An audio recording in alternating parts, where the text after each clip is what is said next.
It's a little bit about the history of East Prussia, Lithuania. As you well have looked at some of the maps I have, and here is a map of a book it's written in German. But anyhow, this is what's called East Prussia. And this is where the Velus family is from. See where that border is? All the way in the tip there. Oh, okay. Yeah. That's where actually the furthest northern village of former Germany. And this is Lithuania. But there's a little bit of a history that goes before that. And, actually that whole country was, you can find it probably on the internet, but my version is shorter and more correct than me. I have read 3 or 4 resources. In about 1100, at the time of the Crusades, where the Crusades usually went to the Middle East, but they also, and the people that went out on crusades at that time in Europe, that's England, Germany, France, and so on, all these, the countries were not really one combined country. They were little principalities with the count so-and-so and the count so-and-so, and in a way they spoke the same language, but they had their own kingdom, so to speak.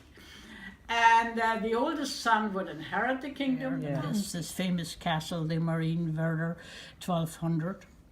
And they actually, all these towns, they were built, also it's Königsberg, it's called Kaliningrad now, was built by them. And the local people that lived there were a unique mixture of tribes, whatever. They were the Lithuanians, the Polish, the old Protestant, the descendants of the Scandinavian Vikings that would mostly inhabit all the coastal area here. And they lived there. And actually the capital of East Prussia, Kaliningrad, which is, right here, that had a famous university, even Copernicus. You all heard of Copernicus? Yeah. In what was it, 1450, something like that? Yeah. At the same time that Michelangelo, they were present there. He taught there at that university. So, and then maybe it was later, it was 15, Copernicus got. But in 1460, something like that, the Polish and the Lithuanian tribe up north and the Polish tribe, they intermarried and combined, and they became afraid that that mighty force that was invading them from the west would completely destroy them, and they had that big battle by Tannenberg. And actually, they lost that battle, the Prussian battle. Prussian invaders lost that battle. But they asked them to stay there. They wouldn't evict them because they had brought education, formed the churches, built the towns. They developed that whole area that was... before the people... They lived more in a tribal. They were united like tribes. They developed, but slowly, and it was a different way of life. So they liked that what was offered by them. So they stayed there, and then later on, the Prussian kings, kind of supported by the church, and also by the Scandinavians, by the Swedes. They had the religious wars going on in, when it was 1550 until 60, something like that. And the Protestants and the Catholics and so forth they had. And and that, in a way, when that kind of slowed down, the Prussians still had the occupation of that whole territory, as you see here. This was all their territory. The greenish blue color? Yes. Wow. Yes. And so they started to think we have to develop this country, because most of that, especially on the coastal lines, were swamps. Those rivers came from the Russia, and especially they had these gigantic floods. And being the Prussians the way they are, let's do it the right way. When we're doing things, we're doing it the right way. So especially where we lived there, that whole area there, near the Maymell River? There? yeah, this whole here. That was always flooded, and also there. So who are the experts? The Dutch. Okay. Oh. So they have done miracles with with floods and so forth, and they called them in, and the Prussian king invited them and offered them, I don't know how many acres, and but they had to have an occupation. They just couldn't come in and be settled. They had to have an occupation, and they were given like 200 years without taxes, and they didn't have to go and serve in the army and all sorts of things, but they had to prove themselves. So in that whole area, this were lowlands, they built these canal system. Actually, I don't know, the measurement was hectare. You would know the hectare. Were you hectare versus Morgan versus acre? No, not really. I don't know. I used to know. I have to just click up here. And so they would have these ditches, dig these ditches around that land, and they were all sloped toward the Baltic Sea. And then they figured, and they built unusual dikes around there. Okay. And especially that area where you lived, right here, where the Wales family came from, Elchwinkel, that was especially prone. They said, we never can get rid of the water. However, they recommended, if people settle there, they kind of had kept track of the water level through the years, and they knew how high it came. You can build a house, but it had to be so many much meters higher. above the ground. Okay. You were allowed to be right on the river, but so many meters above the ground. Yeah. And then, like about 1 kilometer or so away, and then another half a kilometer, there was one dike, and another dike.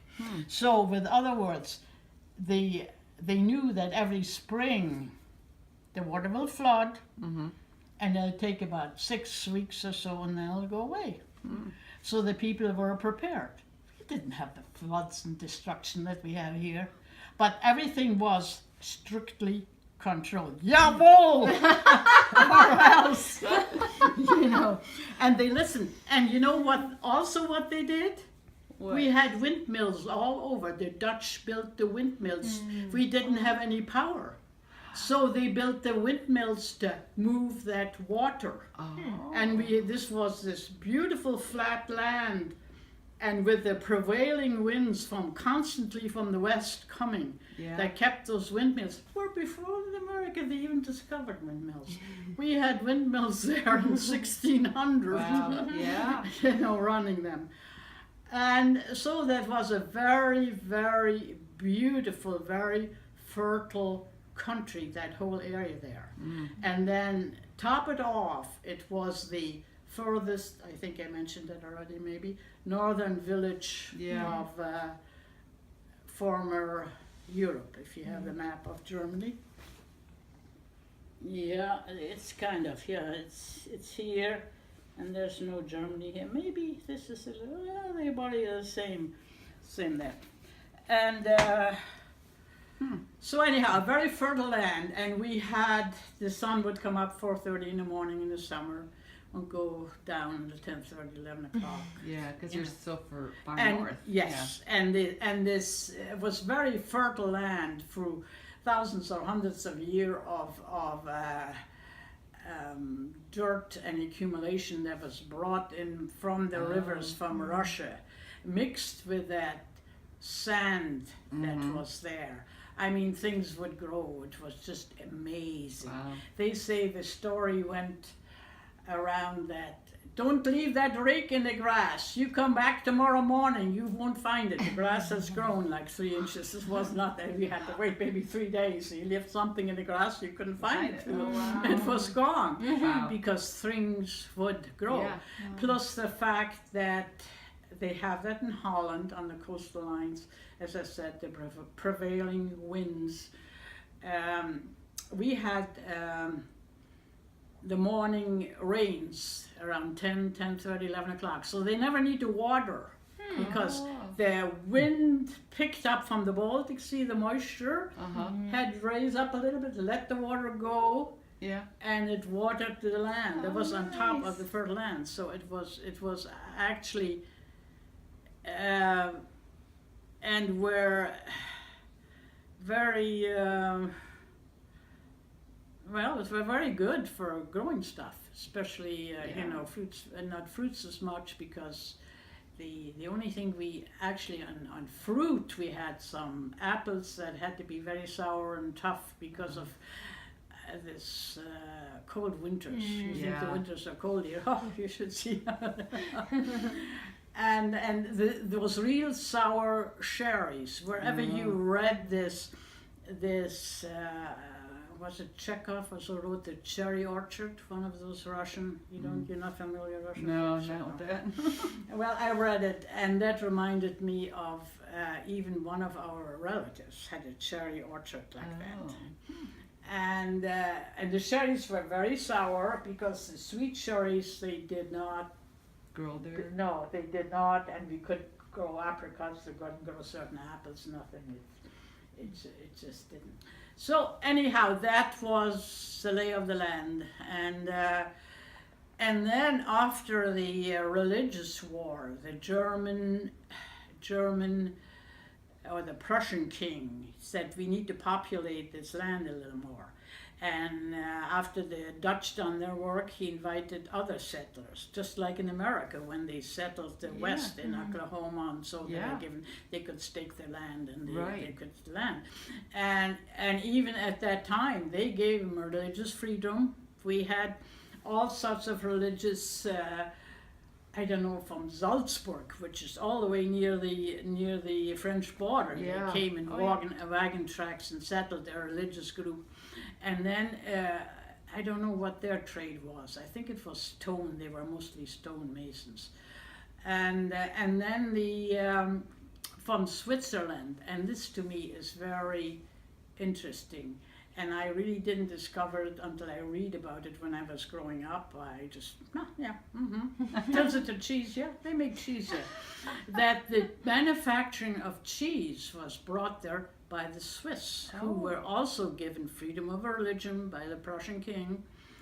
And they created that famous Tilsiter cheese. Oh. And you even find a copy of it. It's not from Tilsit, it's not the regular cows we had, it's not the same milk that they had, but it's that cheese. It has a very tangy, nutty flavor and has those little holes in it. I'm trying to think of a cheese similar to it.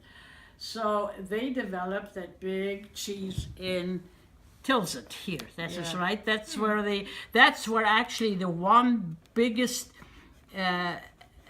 bridge was in Tilsit. As a matter of fact, one time when your grandmother, my Tante Anna, it was in 44 in spring was our confirmation, and we had a big celebration. My brother had to wait a year, and so we both were confirmed together, and it was the last time we had a family get together. There was what they call the floodwaters were out, so she could not cross over here. Oh. Guess what she did? She went all the way here. There was a railroad. She would go all the way to Pilsen with the railroad, and there was a small little railroad there. And we picked her up, but she was there with her little bag. Here comes Tante Anna. Oh, wow. Yeah, that's it. She was amazing. Traveling, she was the first one to pack her bag and go places. Yeah. And also Tilsit, little bits of history. When Napoleon, you all know the story of Napoleon when he went to Russia, almost went as far as Moscow, shortly for the gates of Moscow. Same thing that happened to Hitler. They saw the buildings already in Moscow, and they said, "Let them come, Russia is big." And they did, and they collapsed.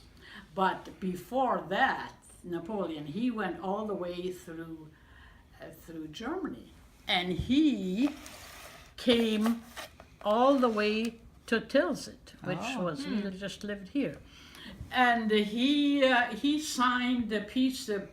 The Prussian king, surrendered to him, Okay. and that was the peace treaty of Tilsit. I think was in 1807 or something like that. I think Waterloo was 13, was it? No, I don't remember. Where Napoleon was defeated by the Brits. And and we even up in our attic had some really long cavalry daggers that are very old. And my father told us, they were left for the French later on when they came back from Russia. They got rid of all that, their uniform, their daggers, traded them in, and got themselves a good East Prussian girl and got married and settled. Oh, wow. So anyhow, now we're up to about 1800 already, okay? And then from 1800, and this map that I have here is interesting. As I said, again, I was back in Boston visiting my daughter, and it was a very cold Thanksgiving, and the next day, she says, no matter how cold it is, the day after Thanksgiving, we go out shopping. I said, okay.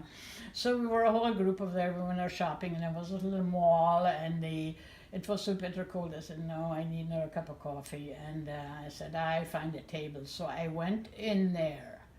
No, before I went in there, I stopped at the bookstore just to warm up, and they directed us to the coffee shop. And I said, look, Mother, there's some old maps. Mm-hmm. Why don't you pick them up?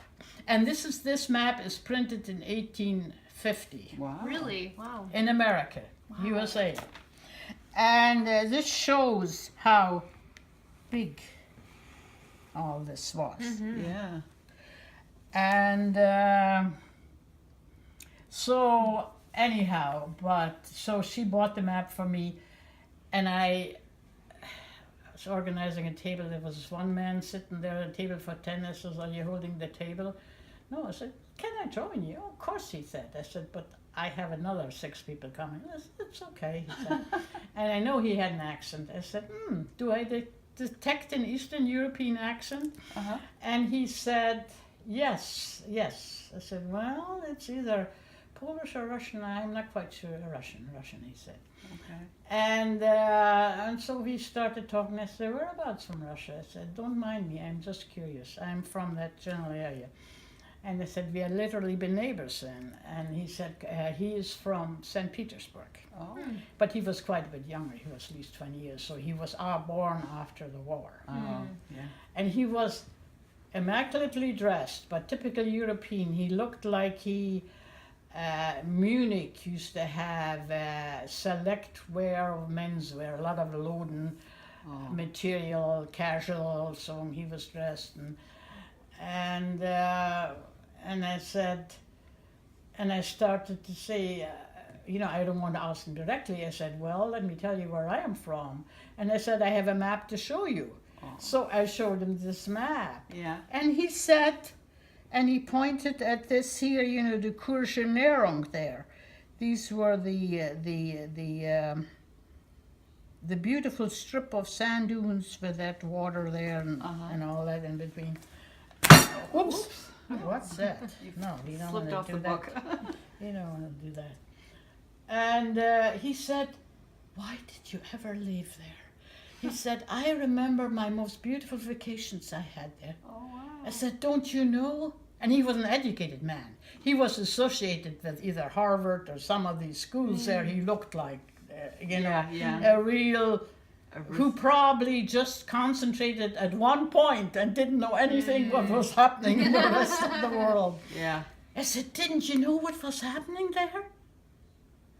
Well, yeah, but really, we didn't learn that in school. So I kind of opened them up a little bit. So, but this kind of interested me that the young generation, They don't really know. Yeah. they don't, kept the secret from them.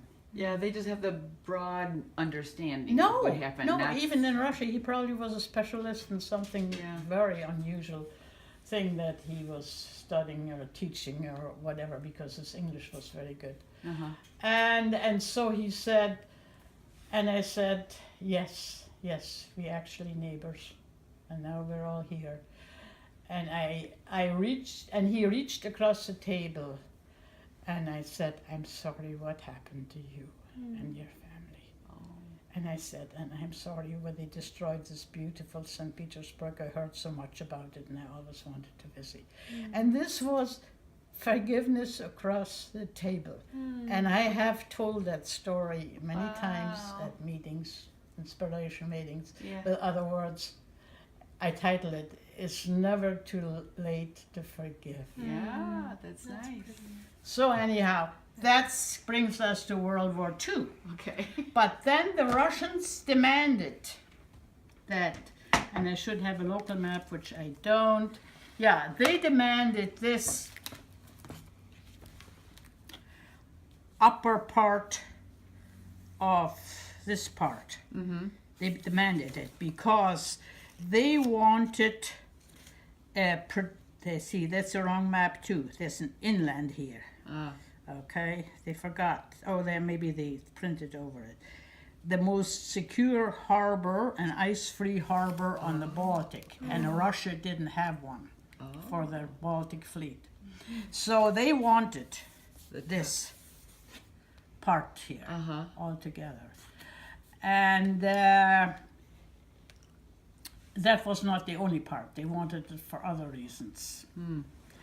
So because Connie had looked it up, she was playing around. I says, Connie, isn't there any way that you can't get this here, that territory? Yeah. And I knew all the names, the German names and the changed names, and now they're Russian names. But one of the German things she got on that program, and she pulled it up. Yeah. And that whole, our village there, right? Elchwinkel that's where the Velus family is here on the tip from. But there was this big forest below it. And that's why it was so important. When I was growing up as a kid, I didn't know. It was the only part in Germany, actually in Europe, where they had elk, moose, wild boar, and occasionally wolf would come over from Lithuania when they're frozen enough.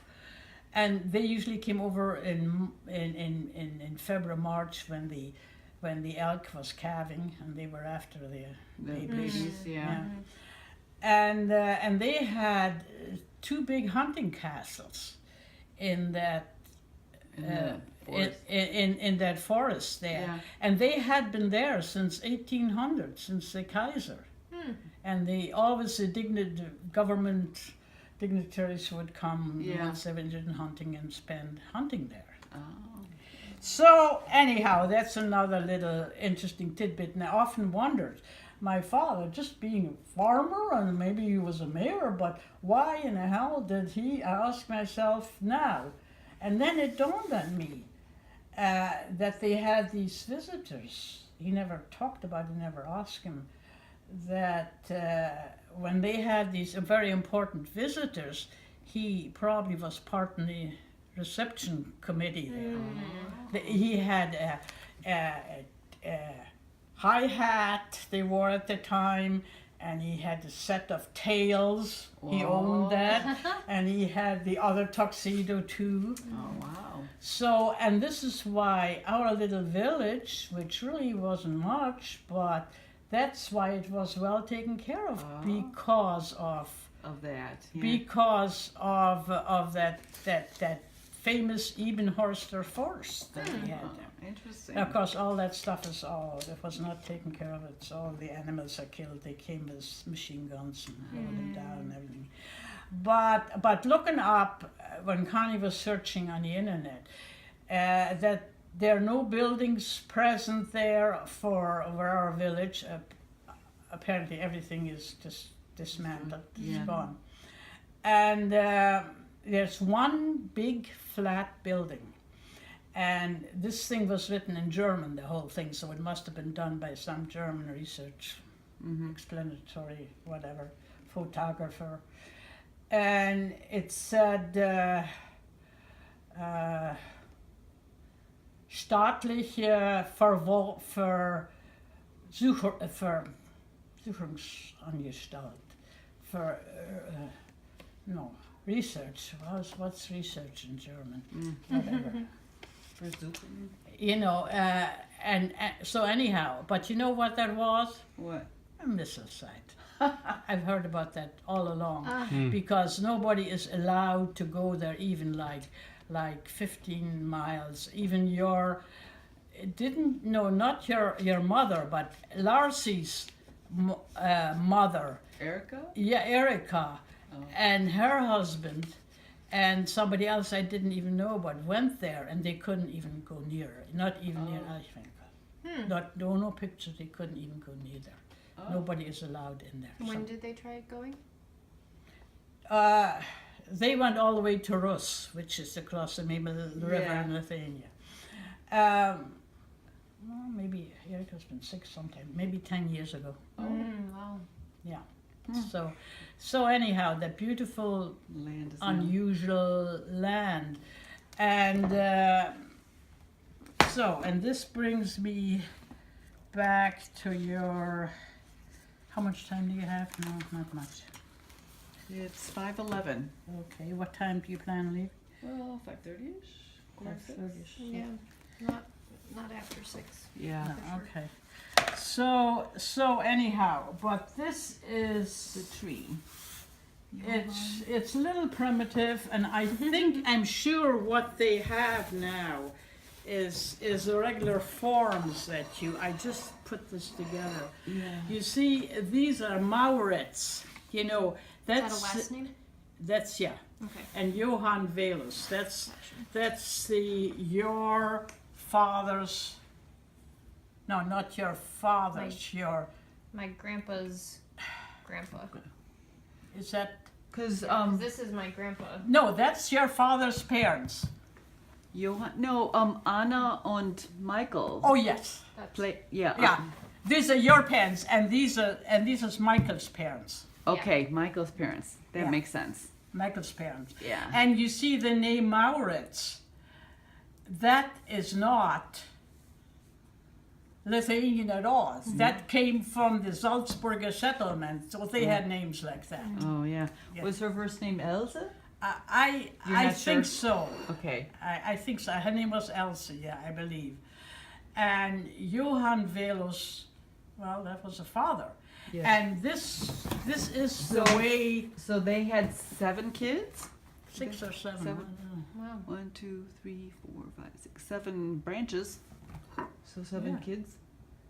Yeah, okay, let me go. There's Elsa, and then there is David, and then there's Michael, and then there's Anna, never married, and there's Christoph, he was in Fegesack, and there's George, and wife Marie, that's in Elchwinkel, Erika's parents. And then there is, Maria Bayless? yeah, Marie, and the husband was George Alkenix. He's the one who had that big cherry orchard. And they were actually wealthy people. And so anyhow, I mean, this needs to be copied. I did that once. You were coming over and I just got some crayons out and I wrote it. I think I had you over. You've seen this once. Yeah, Ruth and I were Yeah. here that one time. Yeah. Yeah. And so anyhow, well, how did Johann make a living on this God-forsaken place where he lived there, right there on the point, where there was water around him for almost 2 months? Well, Yeah, how did he make a living? okay, number one, now I don't have that written down, but he owned or handled it. You see, there was all this land there because the dikes were like a Yeah. kilometer away, and that was flooded.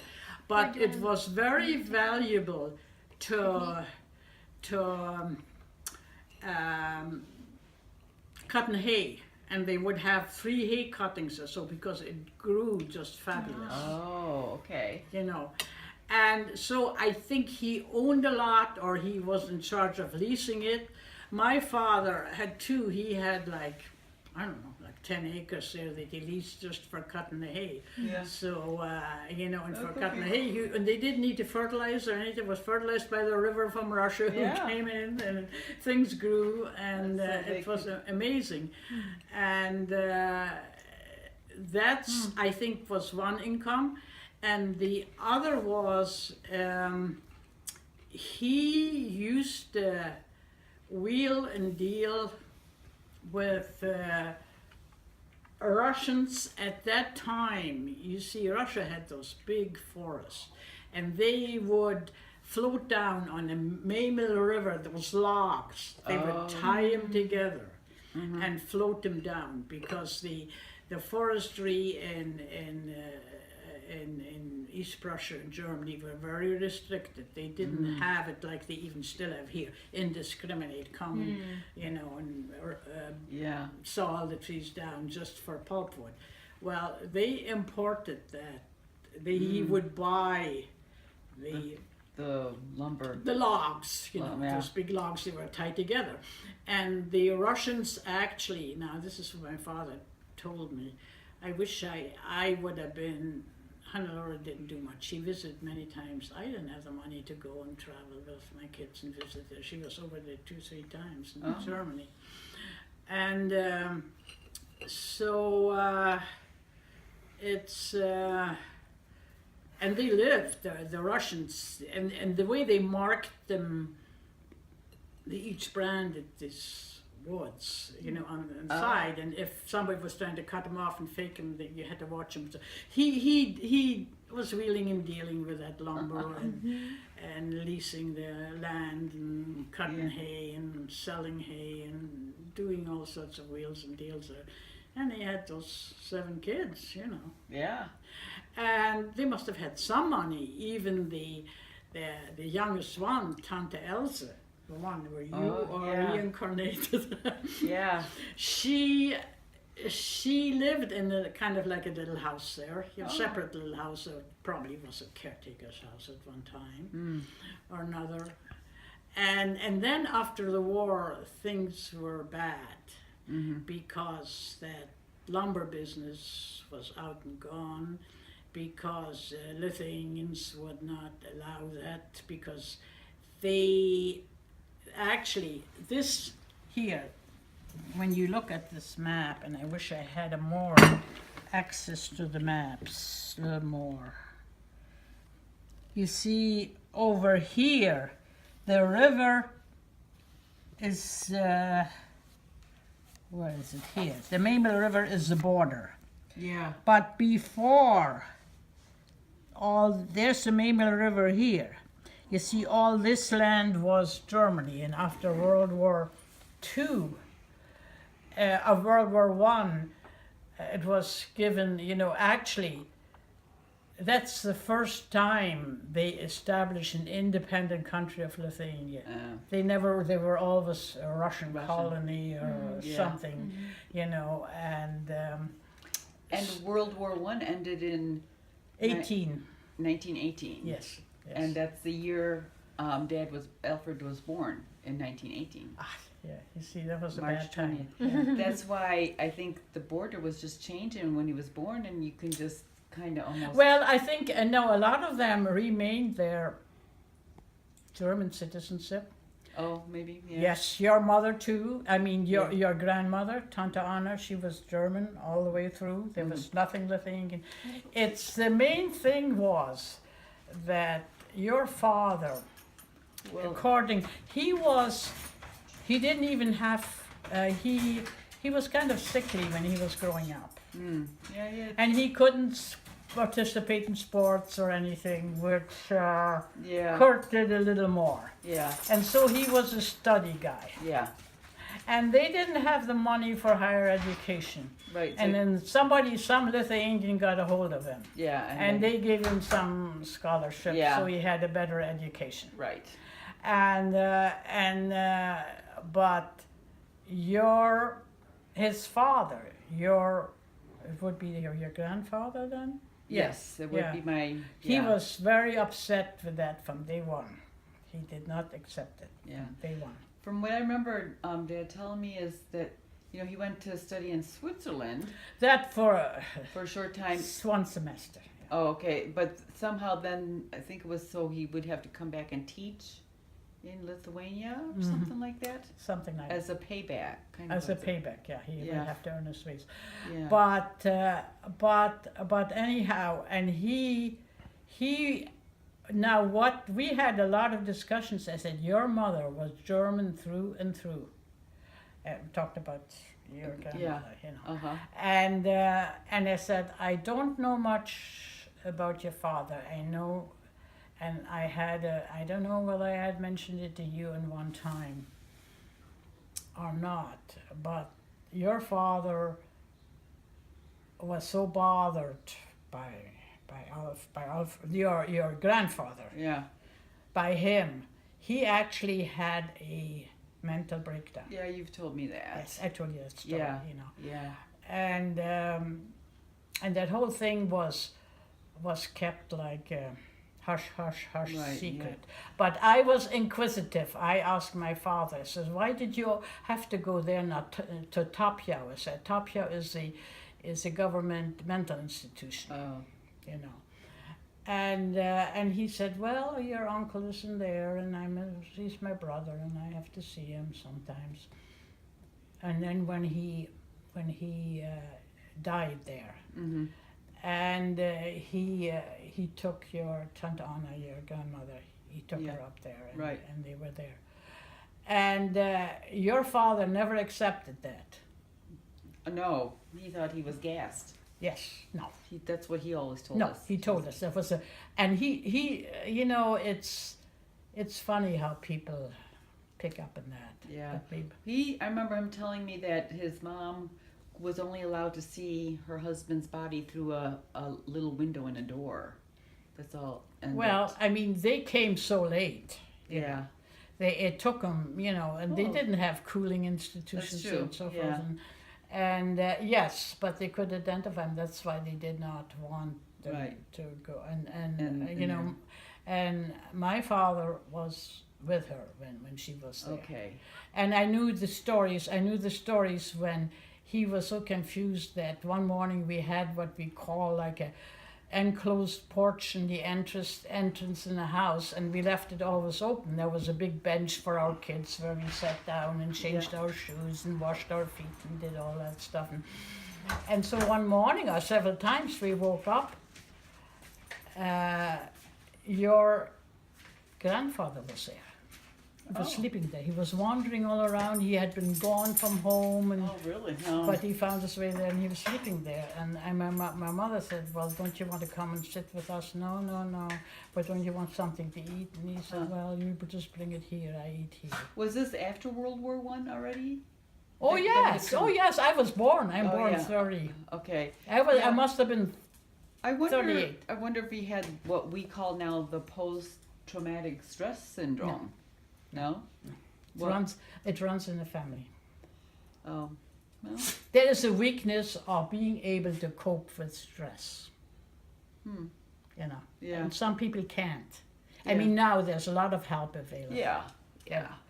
And we all have weaknesses, and Oh, he yeah. just, you know, he was so stressed out about, Yeah. you know. Well, I also heard Dad say that his dad, Michael, his feet were very horribly maimed because in World War One the tanks or the cannon things didn't have brakes, so they had to use their feet, with the boots on, to stop them from rolling back down the hill. And so He could walk 10 kilometers Oh, from really? where he lived at our place. okay, well then that's what I And remember hearing. he could, and he was very musical talented. Oh, I remember we had a little area that flooded always there, and little ice. And the war was going on, and we didn't they didn't produce kids' ice skates. So we had those ice skates, I don't know, my father got them old fashioned. You could adjust them according to the length, and you strapped them to your bottom regular of your boots. Boots, okay. You know, and we were ice skating, and he wanted to. Oh, okay. Well, Okay. maybe it's for somebody else. I'm thinking about that. And so he strapped those things on, and he actually danced on the ice and was singing and Wow. performing. Wow. Yeah, singing something. Manic depressive, maybe. Do they sing? Well, they can get very, very joyful. Oh, I didn't know that. Yeah.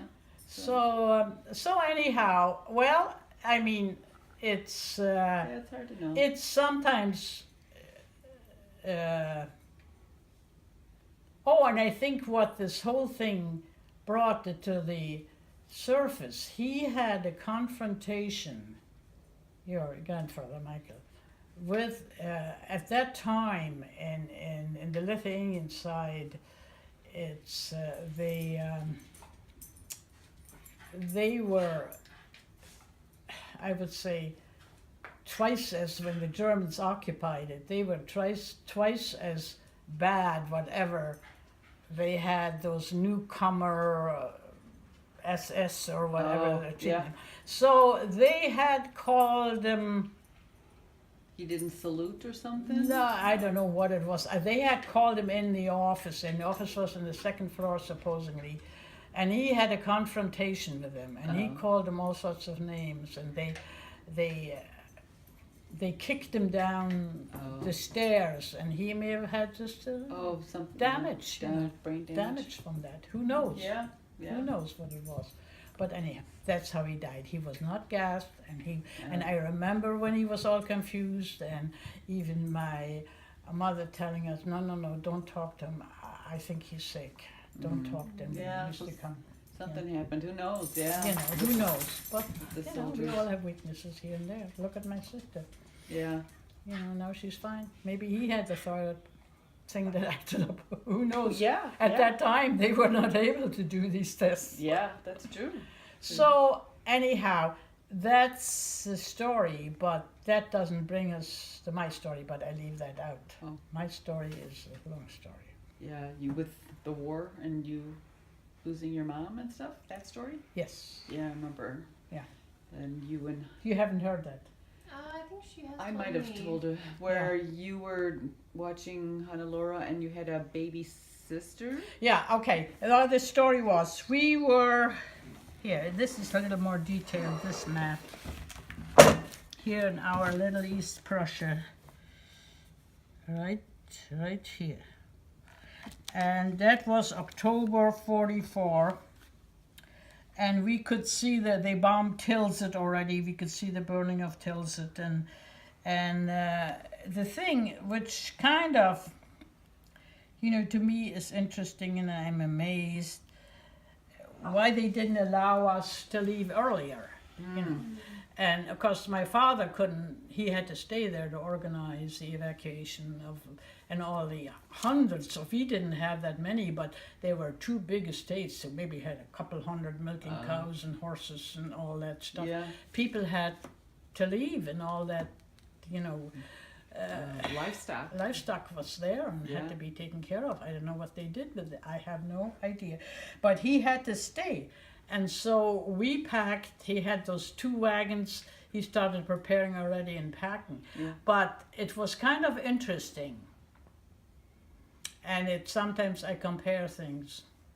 We were not allowed to leave. We were not allowed to leave at 9 in the morning. We could leave at a certain date at about 12 o'clock. Oh, okay. You know, not like, you know, I by horses I go. The roads had to be kept clear. And they had it calculated how many miles you would go with your horses and how long you could go before the horses could get rest and everything. And this was before. Very few people had telephone. We had telephone. But it was before fax machines. Oh, yeah. And before anything. But it was all organized. So we left, you know, and we traveled about 8 hours, and then we had to report to some village there, and they had to give us accommodation in their barns with our wagons and so forth. And how far did we get? Probably around here. And the next time we got to Labiau, I remember, and they went all the way to Königsberg and then up to Zinten. And that's where we stayed in this beautiful, gorgeous estate. You see sometimes those television shows with these beautiful British, that's the way we was, and we were, you know, they let us stay in their dining room.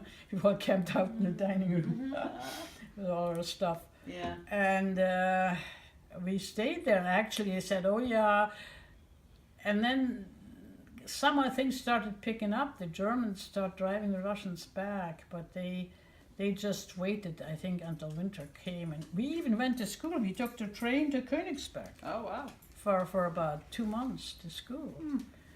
And then the January offensive came. And as a matter of fact, what amazes me, how organized these German people were at the point without fax machines and telephones, with the country falling apart, with people dying left and right. My grandmother decided to stay there, and my mother said she will not leave, and my father promised her he'll take care of her. I'll be there. I'll see that she gets taken care of. You and the children must leave. And we had 2 wagons. One was full with horse feed and food, and the other one just some meager belongings. We had to take my aunt along, and we had to take other people along who didn't have rights. And so we left my grandmother there. And in the beginning of January, that estate, the woman, Frau König was her name, gets a phone call from here, Hergenbeil. Yeah. Pick up your mother, she's there. How did they trace us? That's how organized they were. They know exactly where we were, who we're staying with. I mean, it just amazes me. If this ever happens here in Chicago, people will kill each other in masses just to get on the roads. Wow. You know? Really. Yeah. So anyhow, we got that far, and then... And then you said something about your mom and wait a minute, yes. And then it's the Russians came through, and then there was no other way out, and the Russians were through here already. They came all the way up here, and see, we couldn't, they had circled this, we couldn't get out. The only way out for us was to go this way and go over the ice. And that was a different story, a different experience that I'm going to write down in separate little stories. And then we got on a boat, which was a miracle that brought us to here. That's Gdynia. Gdansk, Gdynia is here. And then there was I don't know, 2 million people were there in Gdynia trying to get out. They had all gotten out. And the boats were packed. Yeah. And luckily we didn't get on. It was all determined faith. I don't know. There was this Wilhelm Gustloff, that big, I think they're not really quite sure how many people were on. It was a luxury liner. Oh. And they used that as a transport ship and used it to treat the soldiers and so forth. And that was laying there, and they said, okay, we fill it all with refugees and we get them out there. Oh. So we're trying to get on there. A lot of them it was sank with 2 torpedoes. They're talking about disaster. 2,000, not that I'm sorry, in killed in New York. There were like 9,000 on that ship that went down. Oh, wow. Killed. And there are many others I have other books that are written about. They ever appear on television? Does that stuff ever appear in the papers? No. We don't talk about it. Shove it under the rug. It's But not- you didn't get on, obviously. We didn't get on it. Obviously, yeah. Obviously. So anyhow, and it was my grandmother was with us too, Uh-huh.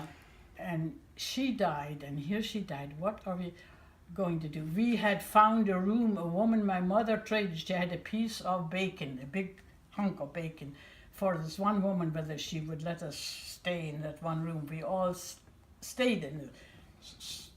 1, 2, 3, 4, 5, 6 in a small room like the kitchen. We just on the thing, but it was getting warm already, and so my grandmother died, and it's the first time I saw a person die. You stopped breathing, and then she was gone. So my mother and mom said, "We'll have to do something with the body. We can't just leave her there." So she said, "You're in charge of the kids. You stay there. We're going to leave." Uh-huh. And they left, and they never came back. There was an attack in the city. I don't know how they died, what happened to them. Yeah. And that was later on, I found out the 26th of March, it was when Yedinya was occupied by the Russians. And I don't know really what happened, but Yeah. the abuse of the Russian army I had to go through, and all this horrible stuff that sometimes they talk about it, sometimes they don't. Yeah. But I survived, and it's... And didn't your the 18 The baby died. and then you had to bury her or something? I had a regular funeral, and this is the first funeral Yeah. I conducted. Yeah. It's 14, not quite 50. Yeah. But on the other hand, a lot of people, until you're tested, Yeah.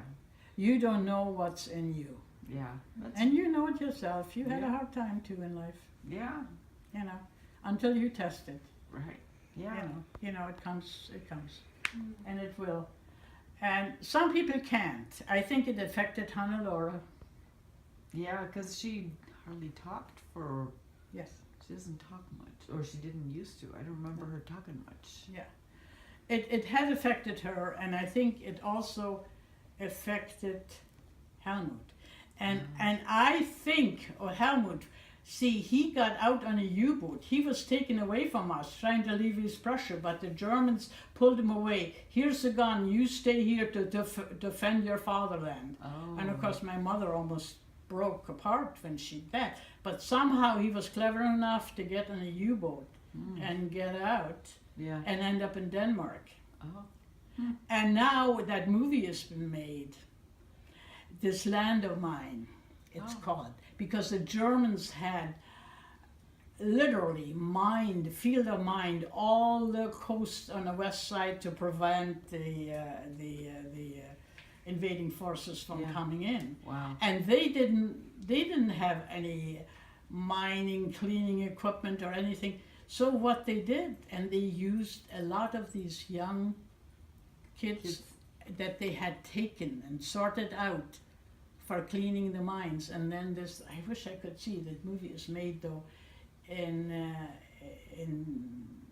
Danish, but it has titles. But of course, stuff like this never appears here. No. Yeah. You have to go to some sophisticated movie house in Chicago, Yeah. but Yeah. it won the prize for foreign films. Oh, One of wow. the prizes Wow. was political films. Oh. And I think, and they say that a lot of these young kids, they couldn't care less. You know, a lot of them got killed, they got blown up. They didn't know how to remove those mines, and some of those mines were tricky. And they didn't have the equipment. It was just, you know, take a shovel and dig and Yeah. find the mines and then unscrew something, you know. And maybe he had witnessed something. He never talked about it. Mm. Never talked about it. But he did not have my personality. He was a Quiet man. took everything in Mhm. himself. He did not, and that's makes life more difficult Yeah. at times. You Yeah. know, unless you talk about it. Yeah. You know, you must talk about anything that happens to you. Yeah. I think that keeps you healthier when you talk about it. So anyhow, but going back to your father, he didn't like it. I said, okay, you're trying to convince me that I'm Lithuanian. So what for? For 300 years, our name was spelled this way, Yeah. and you tell me that's wrong all at once? When you come to America, it wasn't spelled that way while you're still in Germany. When you come to America, you change your name? So why are you doing this for? Huh? I said, yeah, I know. Chicago area has like 300 million, no, not first generation, but several Lithuanian people that have come through here. Uh-huh. And the whole Lithuania is only